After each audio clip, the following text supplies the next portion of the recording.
que o déficit ele tem um quê de subjetividade, e Uhum. aí o que traz para objetivar esse déficit muitas vezes também é subjetivo de certa forma, Sim, né. perfeito. E então acaba sendo um diagnóstico que tem um quê de subjetividade. Uhum. E aí isso traz muito essa discussão, até mesmo quando a gente discute políticas públicas que visam a inclusão de diversas formas.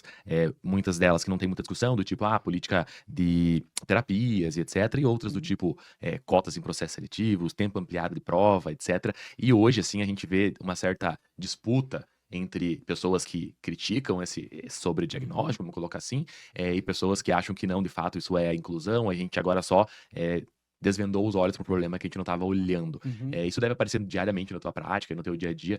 Que você entende desse movimento social todo? Eu acho que a gente está numa fase de amadurecimento de tudo isso, tá? Hoje o autismo, todas as formas de autismo são consideradas pela legislação brasileira como uma deficiência, Uhum, mas talvez o senso comum vai dizer que determinados autistas não possam ser considerados como deficientes. Mas a gente ainda está num processo de amadurecer todas essas questões. Isso eu entendo isso como um amadurecimento social mesmo, de a gente uhum, discutir muito para chegar às próprias conclusões. Eu falo isso porque, como eu falei no começo, o sofrimento é uma coisa muito subjetiva, e ela veio mudando com o passar do tempo, né. Eu me lembro que quando eu era criança, meu pai é uma pessoa muito bacana, ele é um cara legal, mas ele talvez se eu caísse e tal lá, ele ia dizer: "Levanta e vida que toca isso segue. aí", né. E talvez alguns pais mais, modernos, digamos assim, tenham uma conduta um pouco mais acolhedora, um pouco mais, de entender aquele sofrimento como uma coisa mais intensa. Então, o sofrimento é subjetivo e ele veio mudando com o passar das últimas décadas. Então a gente parte da maior incidência, maior prevalência do autismo na atualidade vem dessa percepção de que o sofrimento, ele tem várias nuances.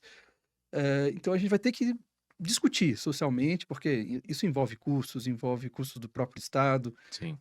como você falou, concorrência, e é uma porção de detalhes Tem que a gente muitos precisa entender. cenários que isso vai ter impacto, né. Eu tenho Isso. desde uma fila do supermercado, onde alguém cadeirante e Uhum, alguém com autista nível 1 de suporte vão estar na mesma fila, vamos colocar uhum, assim, até alguém que, tendo uma deficiência, tem direito a benefícios previdenciários e etcétera. Então é muito complexo isso, né. uhum, E acho que talvez a maior dificuldade seja isso, que é difícil mensurar o sofrimento, né.